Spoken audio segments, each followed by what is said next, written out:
Lynn Cullen goes live in 2 minutes.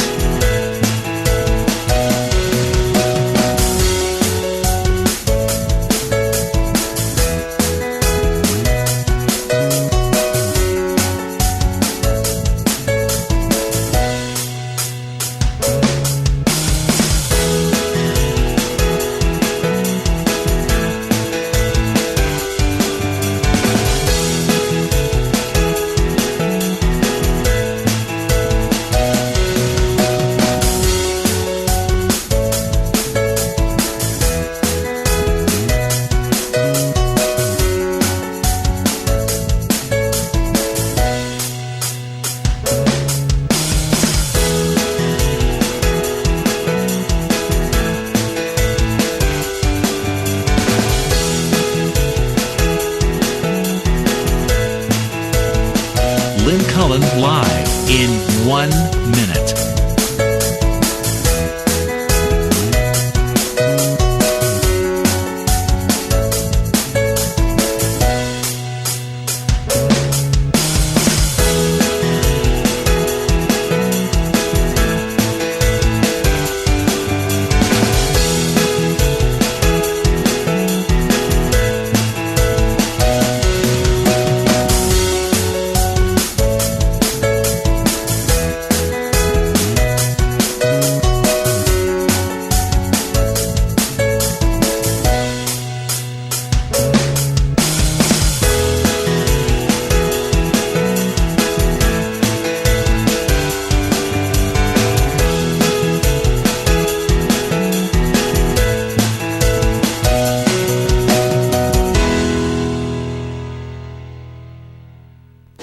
Welcome to Lynn Cullen Live at pghcitypaper.com. Email your questions and comments to Lynn at pghcitypaper.com. Hey, hello there, and good morning to another beautiful autumnal day in Pittsburgh, Pennsylvania. It is, according to the White House, Back to the Future Day in the United States. I'm not going to talk about that. I mean, feel free if you guys are all into that, but I'm not particularly. There's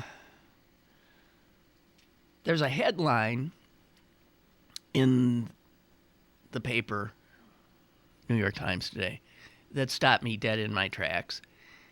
And here it is. So be ready to be stopped dead in your tracks. Headline: How cow dung makes your snack delicious. Anyone want to hazard a guess at what possibly that could be about? It makes me think when I did how cow, I had a flashback to 1970, New York City, neighborhood playhouse, first day of classes, and I was scared out of my mind, and this little old lady looked like Miss Grundy.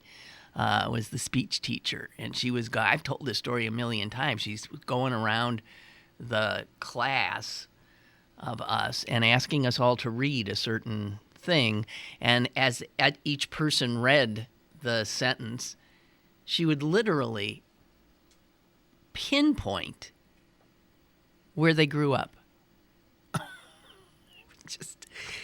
And she was getting them 1, 2, 3, 4. I'm smugly down toward the end, and I'm thinking, she's not going to get me because I don't talk like this like everybody else in Green Bay does.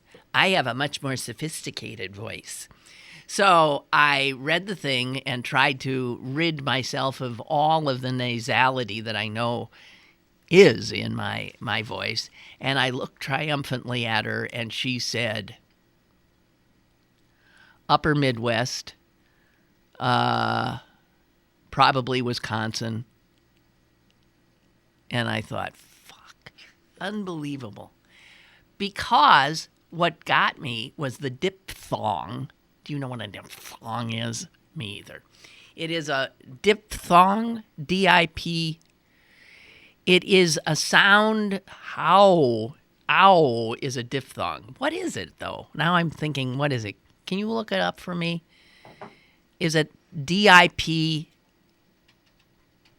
thong or DIP thong? DIPH. Diphthong. Diphthongs. It is. Literally two sounds or Two- tones, two- also known as a gliding vowel. Okay, it's two sounds, two tones that together form the sound. So a sound like OW, ow, is made up of two sounds but is thought of as one. Ow.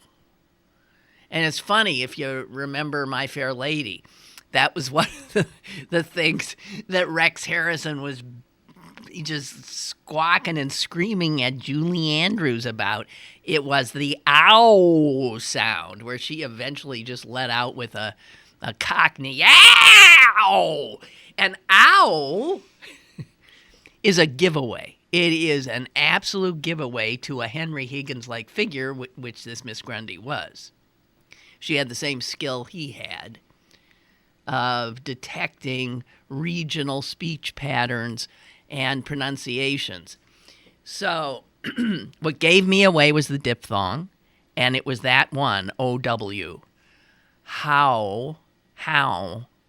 I still to this day, see, when I started to read that, I realized there were two ows in a row, and I immediately, I'm just talk of time travel, I immediately transported back to that stuffy little room on East 54th Street in 1970.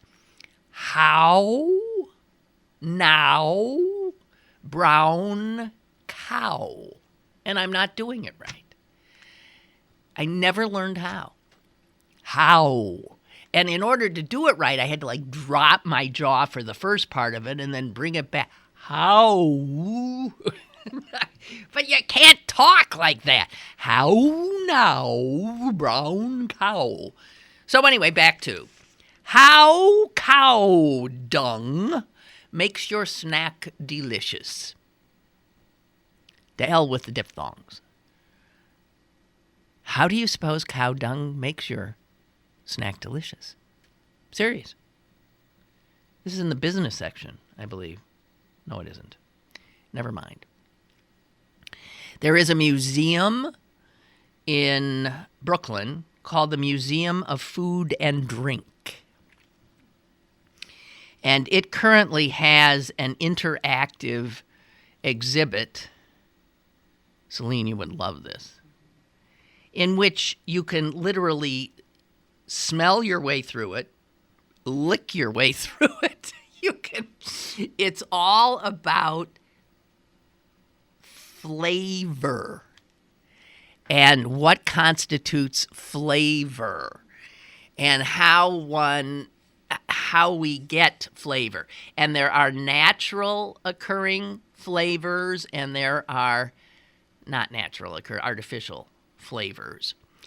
Cow dung, you would think, is a naturally occurring flavor because it's a cow is natural and it's dung is natural. But it turns out they did not label cow dung because something comes from cow dung that is in fact used in food.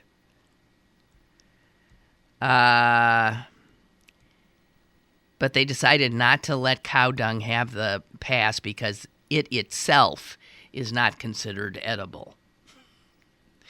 What comes from cow dung? The artificial form of vanilla. Now, vanilla, who knew? We use vanilla now to talk about, bland, right? Oh, it's vanilla. But vanilla was originally one of the rarest of flavors. A flavor that only the richest of the rich could enjoy. And why was that? Because vanilla came only from the bean of an orchid that grows only in Mexico. So Vanilla comes from a Mexican orchid bean. Who knew? So, there was a lot of effort to find a way to make artificial vanilla. And man, they figured it out. They figured it out that they could get vanilla, or what is essentially the flavor of vanilla, something called vanillin. That's the chemical twin of vanilla. Vanillin. And you know where they first got it from? Pine bark. Now, why? How? What? I have all these questions that someone would even consider. You look at a pine tree, you look at the bark, and you say, I'm getting in there and see if I can. I mean, what? I guess this is it's chemistry, but it's mind-blowing when you realize where a lot of these flavors come from. So, when something has vanillin in it and it's from tree bark, that is called a natural flavor. However, believe it or not, vanillin can be extracted from cow dung as well, chemically. It's the same stuff as that comes from the tree bark, but the fact is you don't want to eat that. It's merely psychological. It's psychological. Sometimes you don't want to know where the food comes from, because a lot of the artificial flavorings come from some pretty unusual places, and they're not always, you think artificial flavorings you see and you think, oh, I'm a food purist and I'm not going to eat an artificial flavoring. But what this clearly shows you is what's labeled artificial and what's labeled natural is truly open to debate.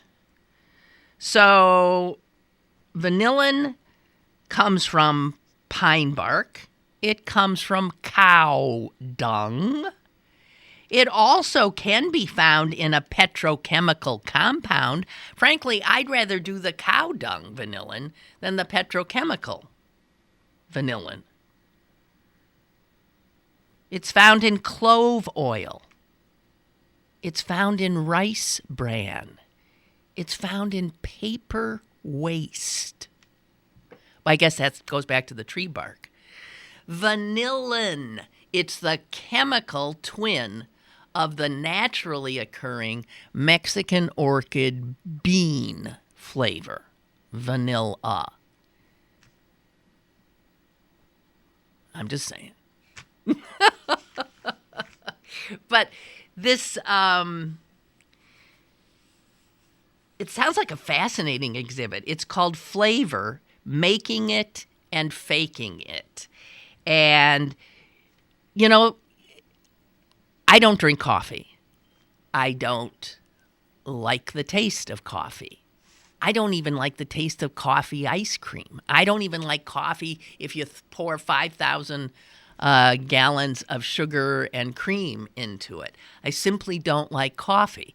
But the aroma of coffee is wonderful to me. So it's odd that I would love that aroma, but not be able to tolerate the taste of it. And listen to this. What is that special thing that makes the aroma of coffee and the coffee itself so irresistible in the morning? Well, you'll say it's caffeine. I need my fix. No, the Museum of Food and Drink will tell you it's really from a sulfur compound. Sulfur, for God's sakes. You know what that smells like? Ugh, horrible. Downwind of the paper mills in Green Bay, Wisconsin in my youth. You got sulfur in the air sometimes. And that's why when you hear that the air, if there's air in hell, it's sulfurous. It's rotten egg smell. It's a horrible smell. So how could a sulfur compound, which I think of as stinky, actually be what is behind the wondrous aroma of coffee. But it is. And you know what else that sulfur compound is in? The same stuff that's in the coffee. It's in skunk spray. Skunk spray, sulfur, rotten eggs, and that wonderful smell of coffee, all coming from the same compound. And you think people like to eat stinky What? cheese? What? What, like cheese? Makes total sense. Yeah, like well, that's true. Cheese is stinky as all get out, but I don't like real stinky cheese. I do not have a sophisticated palate. So anyway, this is worth a trip to New York because there's a strawberry smell machine, a coffee smell machine. There's like an organ kind of a thing where you can actually mix up to 19 aroma compounds in any combination and see what you end up with.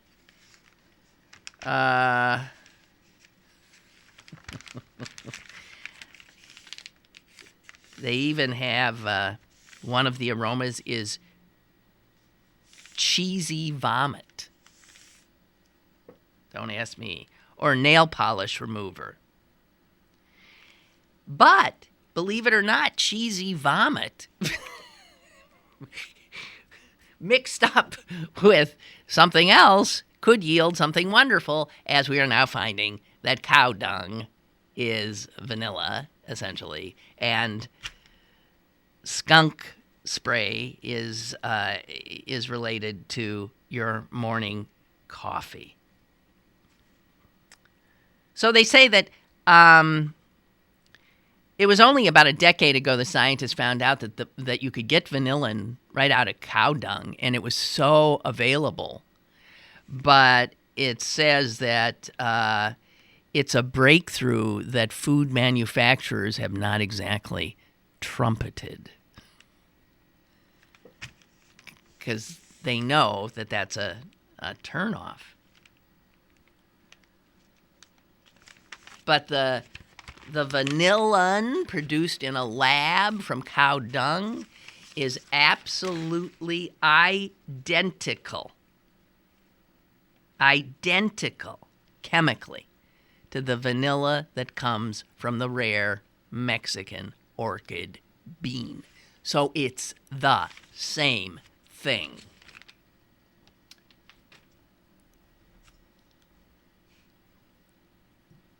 I love that. Okay, what else do I have that might be a little unusual? Oh, God, I love this too. You know, I'm always going on and on about my 93-year-old mom and how she swims and golfs and this and that and drives, long distance and blah, blah, blah, blah, blah. Well, I think I found somebody who's going to take her on big time. This woman's a mere 90, but I'm looking at a picture of her on her Harley Davidson. Now, my mother has, at the age of 90, ridden on a Harley herself, but as a passenger, not as the driver of that behemoth machine. And Gloria Struck, age 90, of Clifton, New Jersey, has been loving and driving and traveling on motorcycles since she was pretty much a kid. She actually was born behind a motorcycle shop in Clifton, New Jersey, where she still lives. So those two things she has not deviated from either. Her dad started this motorcycle shop in, get this, 1915. Exactly 100 years ago. And so from the time she was a baby, Gloria was around motorcycles every day of her life. And she finally learned to drive one when she was 16. And she's been driving ever since. She's owned 11 Harleys, 3 Indians, whatever that is, an Indian Bonneville Scout. And since 1950, she drives long distance on her motorcycle to events all over the country. In fact, in 2000 and, was it 3? No. When she was 74, she drove her motorcycle across Europe. Now, I got to tell you something. My brother is a motorcycle nut, and he's pushing 70. And he still will ride his motorcycle from Ann Arbor down into Chicago, around Chicago, up around Lake Michigan, back up to the family homestead in Green Bay, which is a pretty long and daunting trip. And when I've seen him at the end of the trip, the last few times he's taken it, he looks like hell. He looks like somebody, he gets off, he looks like a crippled old man. And he always says, I can't do that anymore. I can't do this anymore. Because a motorcycle, guys, a big motorcycle you gotta have strength to handle it. Especially when you're going, the wind, the this, the that, it's heavy duty. This 90-year-old woman goes every year from New Jersey to South Dakota for the Sturgis Motorcycle Rally. She does it all by herself. She's been going every year since 2003. She's in the Sturgis Motorcycle Hall of Fame. Why wouldn't she be? But it turns out that I guess last year was the 75th Sturgis Rally in South Dakota. And she was heading there from New Jersey. And her granddaughter was going to drive out with her. And someone in her granddaughter's age cohort put something up on Facebook about how Gloria, age 90, was taking her Harley to South Dakota and expecting to do the trip in 3 days. That's over 1,800 miles. If my brother sees this article, he'll probably kill himself. He really will. He'll feel totally emasculated. And it's easy to make him feel emasculated, but this will do it.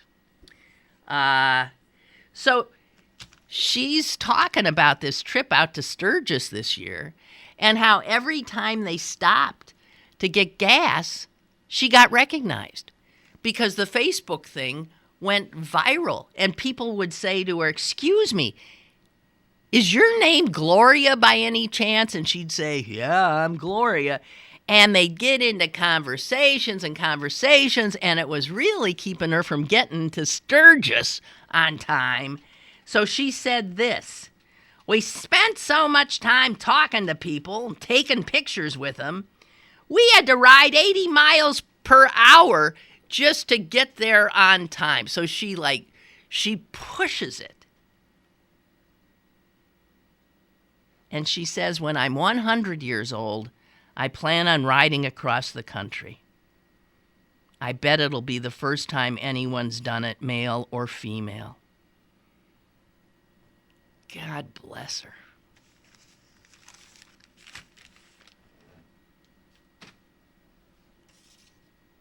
Ansel. Lynn Carmine, Carmine, is generally found in food coloring, but is also found in cosmetics like lipstick, and it is extracted from the crushed bodies of cochineal insects, which is a parasite. So you mean when we smear our lipstick on, we're putting crushed parasites? Oh well. You'll never put on lipstick again if you're brave enough to Google cochineal insects. Yeah, but, Ansel, If they're dead and they're crushed so that they're in a powder of some sort, what difference does it make? Eh? I'll put on lipstick again. I will. I mean, my God, what's in soap? I mean, what's soap? Jeez, that's dead horses. I mean, my God, that's the fat, the rendered fat of animals. If we think about what any of this stuff is that we use, yeah, you can't be squeamish. You cannot be squeamish. But I appreciate the only thing with cosmetics that I do try to watch is some of those dyes are scary, and because they're not naturally occurring. This crushed insect bodies would be a naturally occurring substance. So that's cool. It's the chemical ones that are later sometimes found to be not particularly good for you, right? And speaking about not particularly good for you, what is this with mammograms and breast stuff and get a breast screening? Oh, no, you don't have to do this this year's. No, you don't have to do it by 40, 45. What difference does it make? You know what? And then you find out that none of the authorities necessarily agree. So women, I just want to say this for the umpteenth time, women, when it comes to your health, you're on your own. You're on your own. They tell you to take estrogen, then they tell you not to take estrogen. They tell you to do this, then they tell you not to do this. They tell you you need this exam or you're going to die a horrible death from this cancer or that cancer, then they tell you, no, never mind. You know what? Figure it out yourself. It's every woman for herself.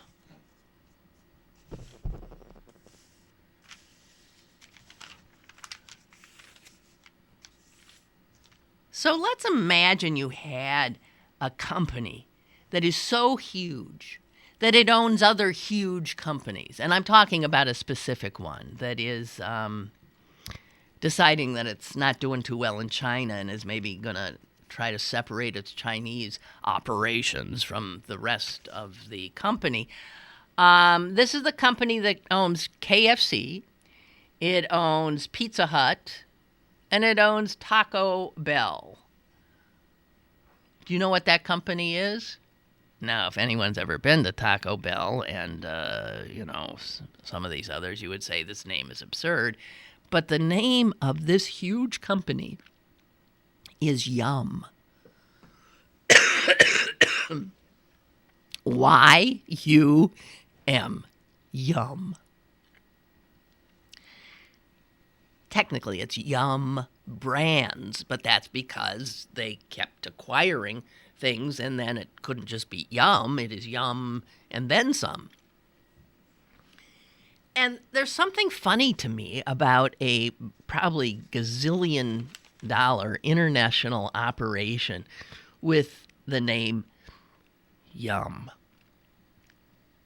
And again, when I saw this, I had a flashback.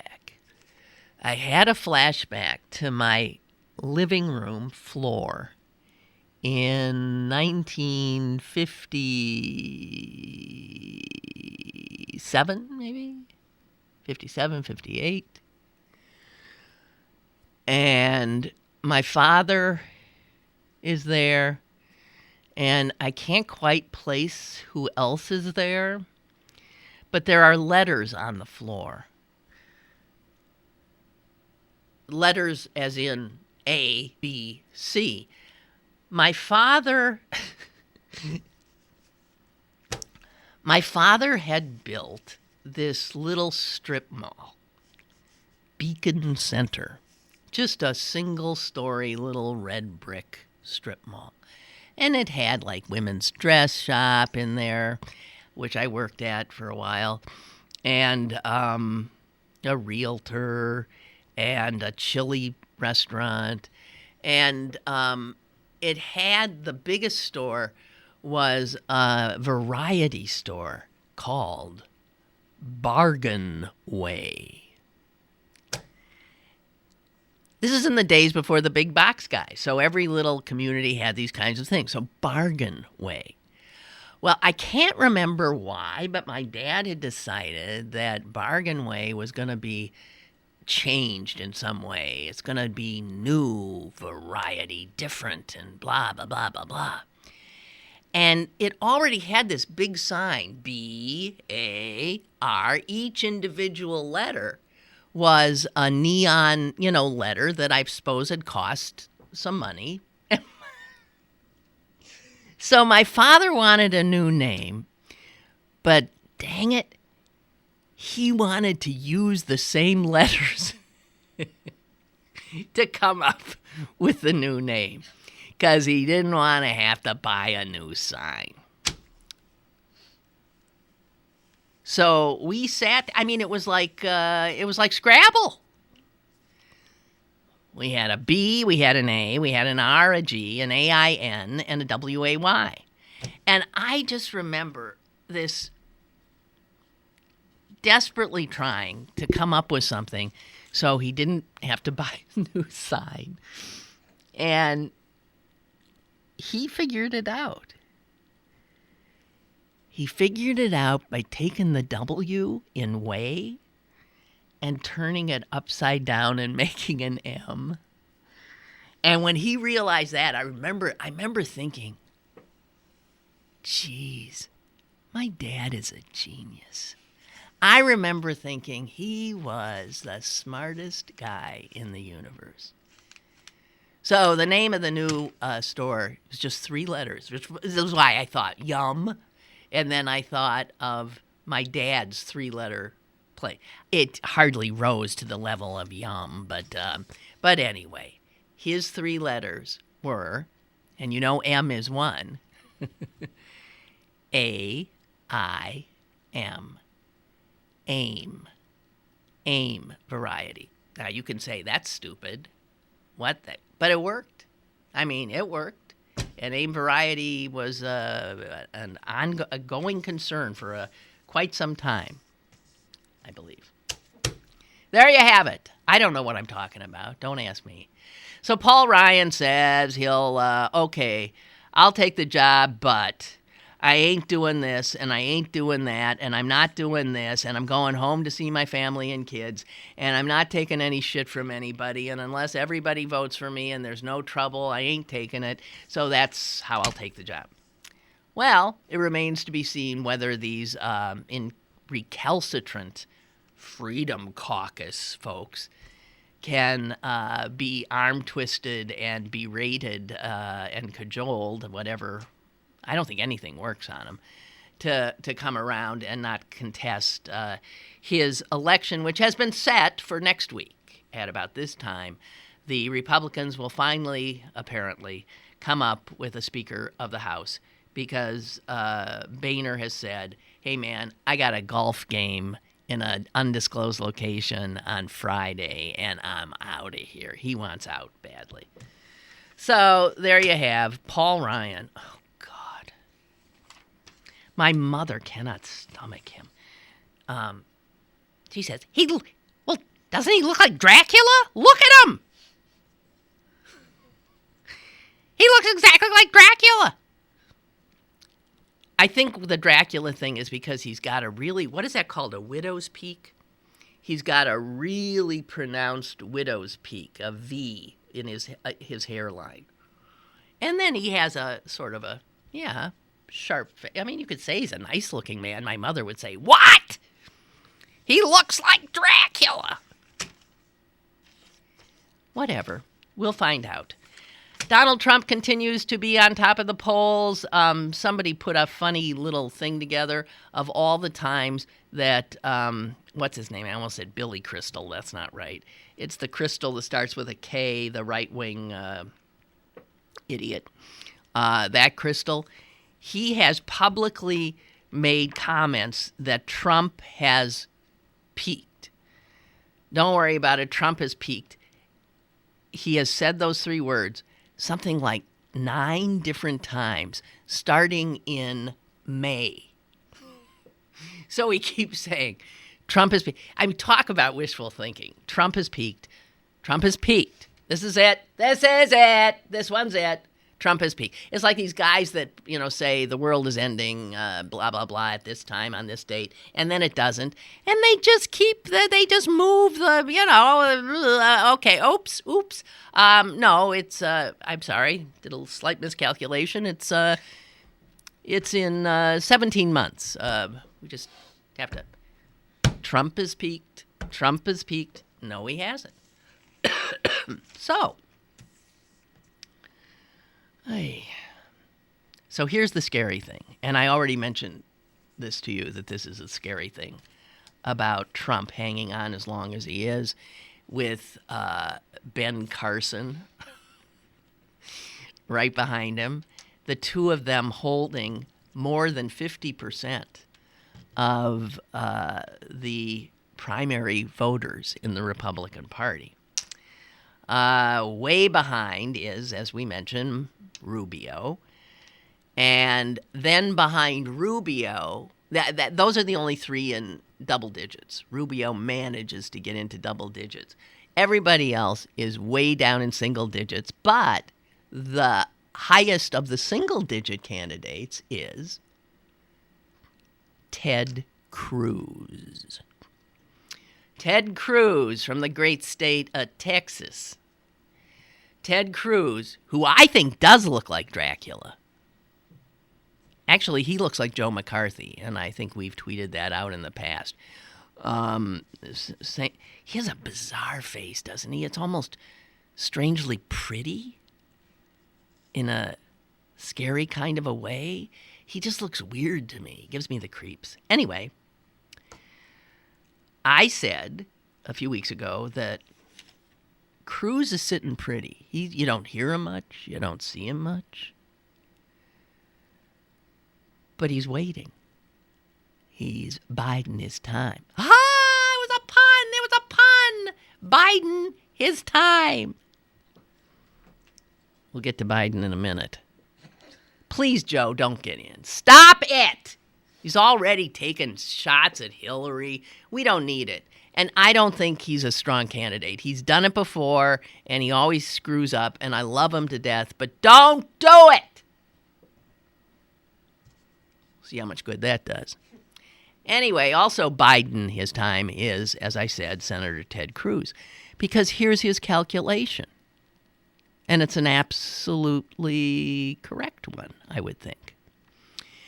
That if and when Trump and Carson implode, explode, spontaneously combust, whatever the hell, as soon as they are not there, where does that 50+% of voters go?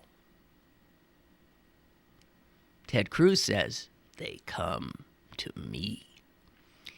And it makes sense because of all of the other candidates, his positions are most in line. And even though he is a senator who is detested by his party and by the establishment. So he's a senator, but he's really an outsider, which is what these guys like. He doesn't have a lot of experience. They like that too. That's why George W. Bush the other day, who has stayed out of all pretty much politics since he left the White House, that's why George W. Bush the other day shocked people by saying this about Ted Cruz. I just don't like the guy. Now, George W., no matter what you think of his politics, was sort of an affable character in his real life, if you took him away from the White House. And he's, a guy you'd have a nice time having a beer with. There he is. And he never says things like that. And there he was saying that about Cruz. And it shows, actually, the level of how much Cruz is detested. All the more reason why he'll be loved and embraced by these angry voters. And then you got op-ed guys like Frank Bruni in the New York Times saying Bush wouldn't have felt compelled to utter these words if Cruz wasn't a possible factor in the race. If, in fact, he wasn't a menacing, stalking, relentless force to watch for and run from. So guess what? Turns out Ted Cruz, and the politicos know it, he has more cash on hand for his campaign than any of the other Republicans. Ted Cruz, who you haven't seen or heard, he's got more billionaires in his pocket than you can. I mean, it's amazing. All these Texas oil guys. He's got one after the other after the other. So get ready for him. He's definitely the classic dark horse who could just come out of nowhere. And the funny thing about him being like maybe someone who's going to be seen as beloved by all these people who hate the establishment is that not only is Cruz a senator, but he has a law degree from Harvard. He's a Princeton grad as well. And his wife, well, she's on leave now. She works at Goldman Sachs. Now, you can't get more establishment than all of that. And yet, that's the persona.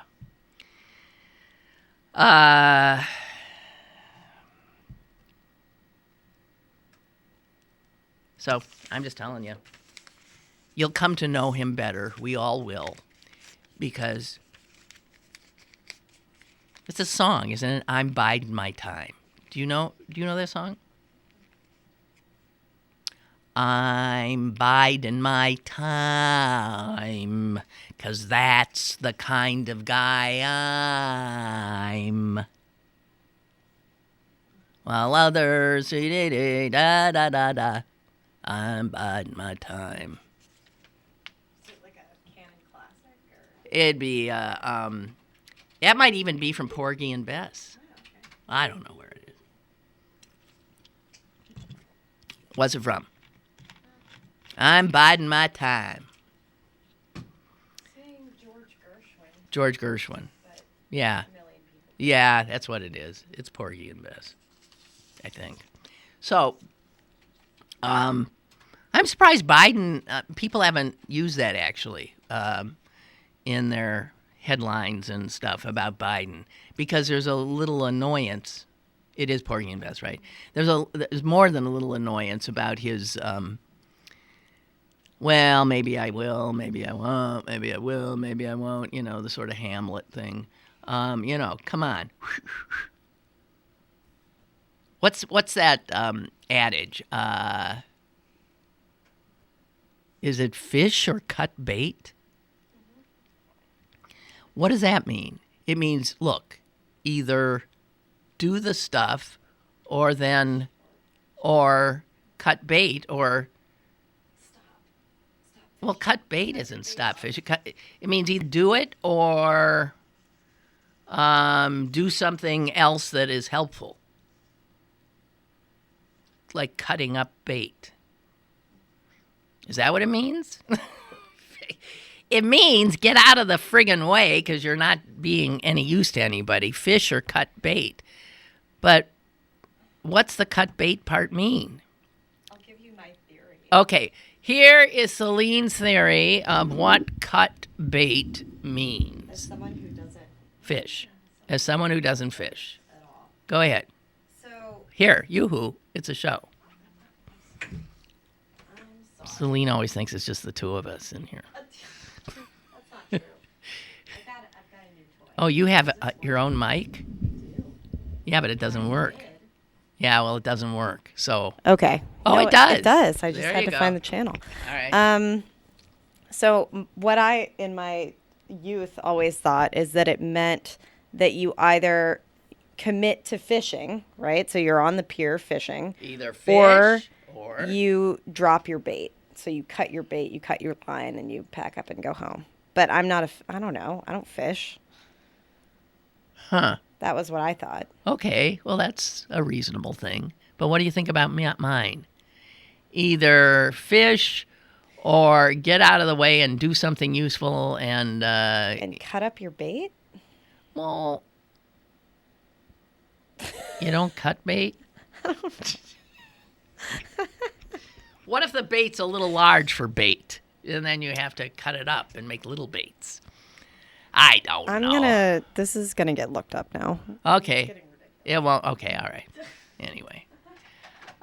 Chuck says, is there anything worse than a speaker who doesn't want to be a speaker?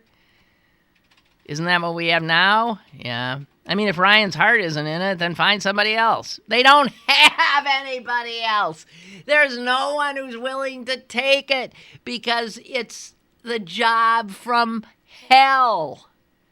It's why Ryan is saying, okay, if you make the job slightly less hellish, I'll do it for a while, but I don't want any shit from anybody. Well, I mean, I don't know. You're dealing with Republicans here. I don't think that's a possibility.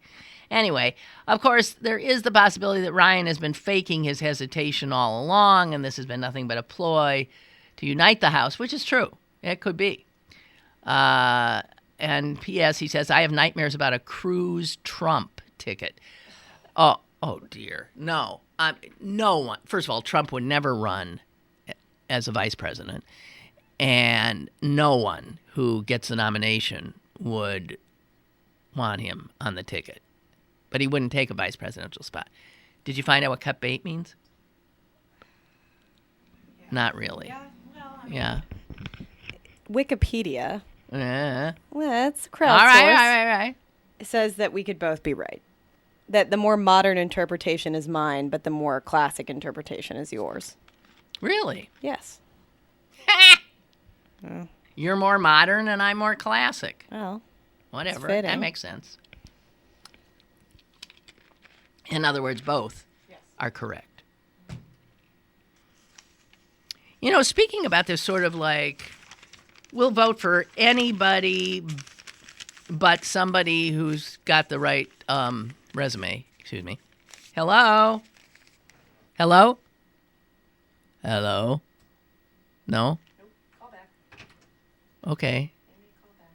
You can call back. We're going to try that again. This idea that voters are drawn in these troubled times to anti-politicians, to people who are running against the establishment. Hello? Oh, geez. We thought we fixed it, huh? We thought we'd fixed it. Great. Okay, well, sorry, guys. We got a little bit of a problem. Houston? Houston! We got us a problem here. I'm sorry to the caller. We've got a problem, apparently. So anyway, as I was saying, if this is the year of the non-politician, it seems to me that I mean, you look even with the people electing Wolf in Pennsylvania this year. Where'd he come from? Nobody even knew of him. And I'm looking north to Canada with this watershed election they just had, which returned the moribund Liberal Party to power. I mean, it was just a huge, huge sweep. Someone's trying to call. We can try one more time, but it's not looking good. Hello, hello? Hello, hello? No, we can't do it. We can't get you on. We don't know what it is. all the fine minds in this room are actively working at this, and we are flummoxed. And Celine's a little pissed off. Other than that, everything's fine. Okay. So, I mean, if you look at Susan yesterday said that this Trudeau, Justin, I still want to say Pierre, that's the dead dad, Justin Trudeau, she said, you know, he's a ski instructor. I said, what? Well, a snowboard instructor. Now, wait. He was. I mean, we've all done many things. He did get into politics in 2007, so he's clearly had some, in the last 7 years, he's done something in government.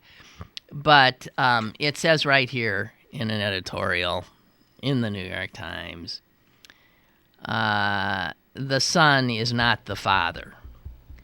The father was a star lawyer, an intellectual, the justice minister before becoming the prime minister, and the son is not an intellectual dynamo.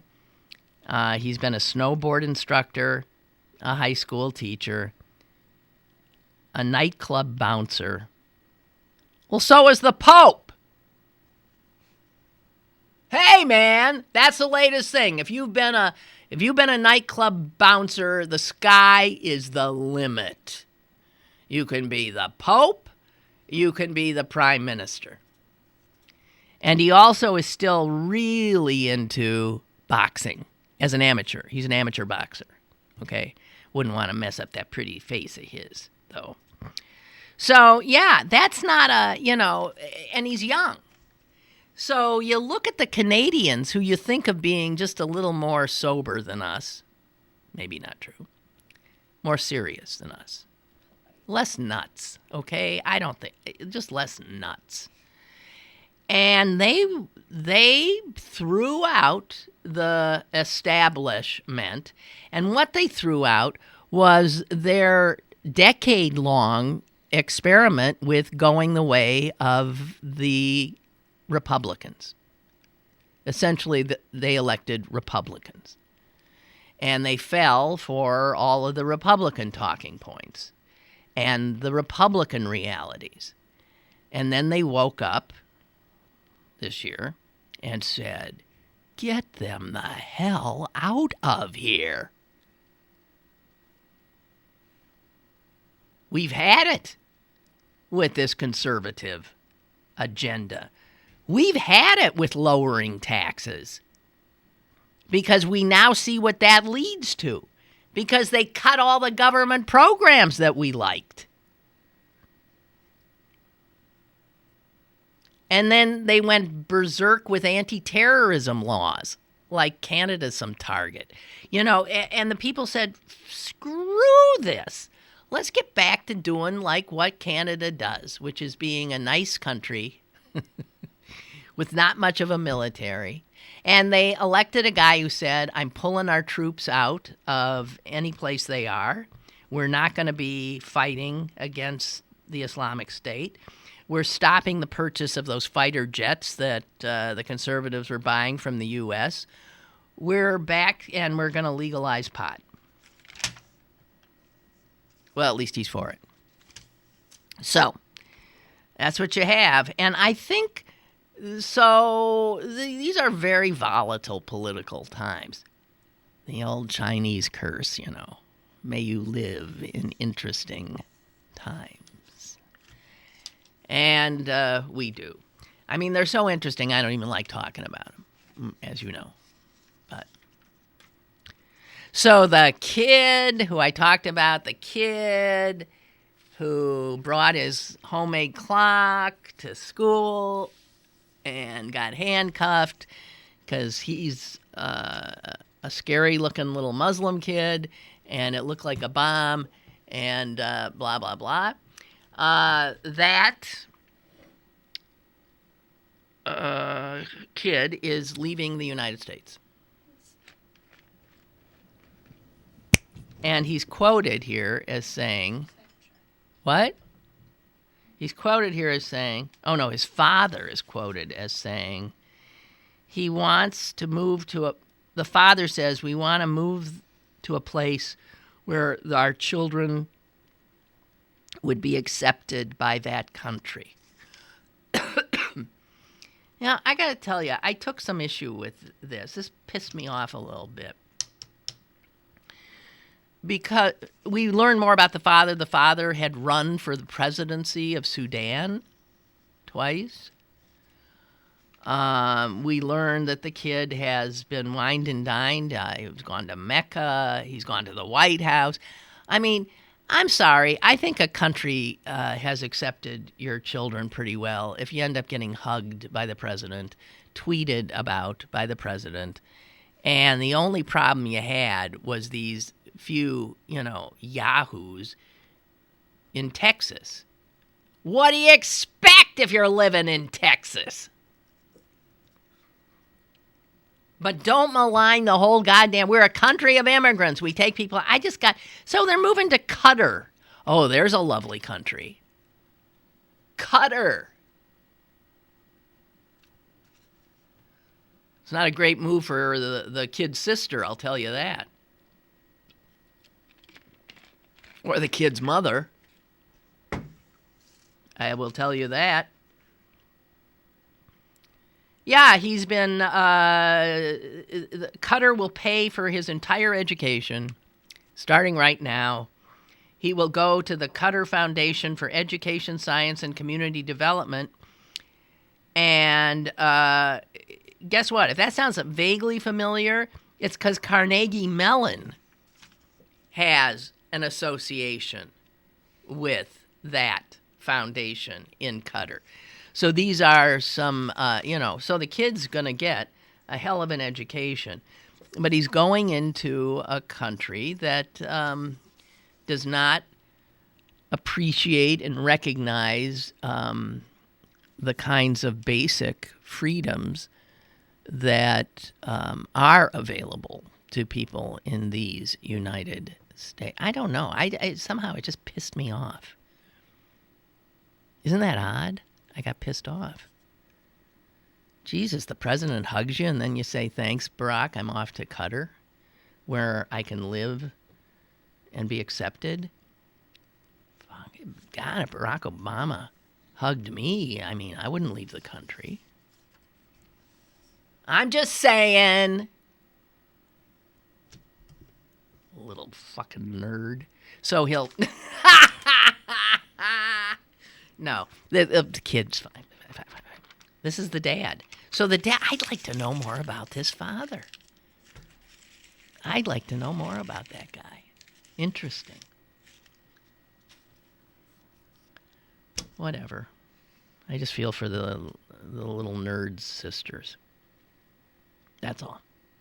Okay, and in the little bit of time we have left, I'm sad to tell you that this is a headline as well from today's Wall Street Journal. Gender pay gap widens.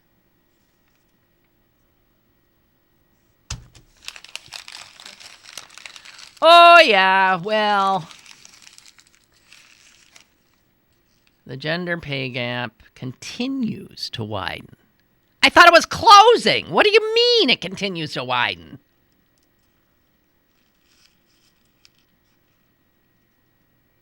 I'm sorry, in my head right now, I got this weird thing trying to do a rhyme with Biden and widen. There's something about widen, just all of a sudden, widen, Biden. Okay, wait. The gender gap continues to widen with men's earnings. Get this. Nice, guys. It's nice to be you. Listen to this. Men's earnings growing this year at more than twice the pace of women's. Did you see that Jennifer Lawrence, is a great actress and stars in a lot of stuff. She was the star of the Hunger Games. Did you see that she found out that the men, who were some of the male actors in that? First one. No, was he Liam Neeson? Not Liam Neeson. No. The young Liam. Liam Young guy. Helmsworth or something. Yeah. Chris Helmsworth. No, but who played the big bad guy? And then 24's father?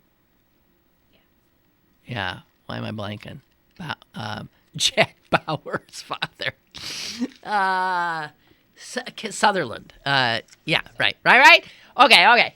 So she finds out that the guys in that movie, who were nowhere near the star that she was in the movie, all got paid unbelievably more. So you wonder how, in a case like that happens. Based on what? That the little lady doesn't need as much because she's going to find a nice husband who will help support? What is... She doesn't have as good an agent? Is that possible? How do you not... I mean, she... And this goes on and on and on and on. That they're the women in entertainment do not command... Maybe that's the word. Do not command the money that the guys get when they bring in tons of money. I just, people always have these, well, here's the reason that the pay gap is there. It's because women drop out of the workforce and do this, and they have babies, and then they come back, and then blah, blah, blah, blah, blah. Well, how does that explain Jennifer Lawrence? And how does it explain all the other female great stars who do not make as much as a lesser male star? You tell me that. Pisses me off. Anyway, we're done. I believe Fat Man D is joining us for some time tomorrow. She was all over Europe doing stuff on bridges. Don't ask me. She is a unique human being and entertainer. And so she's going to stop by and show us her vacation slides. No, or something like that. It'll be a lot better than that, I assure you.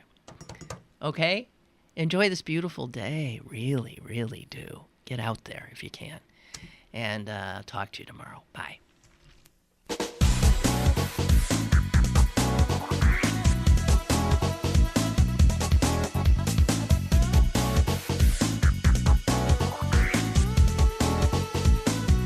Lynn Cullen Live, Monday through Friday from 10 a.m. to 11 a.m. and archived at pghcitypaper.com. The opinions expressed on Lynn Cullen Live are those of the host and do not necessarily reflect the viewpoints of Pittsburgh City Paper, Steel City Media, and its advertisers.